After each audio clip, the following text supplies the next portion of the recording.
ځوان سیاستوال او ژورنالیست میرویس تنګزی بالاخره د پنجاب په لومه کې ولوېده. پنجاب له میرویس تنګزی سره څه کړي دي ټول معلومات سره په همدې ویډیو کې وګورئ.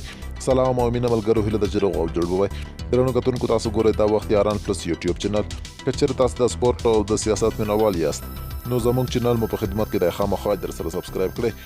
د شمشاد تلویزیون وتلی سیاستوال او ژورنالیست میرویس تنګزی چې د ټولو هیوادوالو په زړونو کې خاص ځای لري، د پنجاب له لورې ورسره سخت ظلم وشو. میرویس تنګزی 2 ورځې وړاندې لایف راغلی و او په هغه کې د منظور احمد پښتین په هکله خبرې کړې وې چې وروسته بیا د پنجاب له لورې ورته ګواښونه وشول او هماغه و چې 13 ورځ د میرویس تنګزی اکاونټ بلاک کړل شو.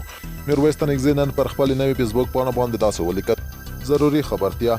درنو ملګرو، د پنجاب وارثین په بریالۍ توګه وتوانېدل چې زما د فیسبوک اکاونټ چې 140,000 فالوورز لرل بلاک کړي. دا ځکه چې زه 2 شپې وړاندې لایف راغلی وم، هغه موضوع دوی ته زور ورکړی دی، خو موږ باید همت او حوصله له لاسه ورنکړو. دا پاڼه مې یوه بله ایډي کې خلاصه کړې ده چې 13 شپه ترې لایف هم راغلی وم. نور به د دې پاڼې له لارې زما پوسټونه تر تاسو در رسیږي. میرویس تنګزی یو وتلی او فعال سیاستوال دی چې د شمشاد تلویزیون سره د سیاسي خپرونو په برخه کې کار کوي.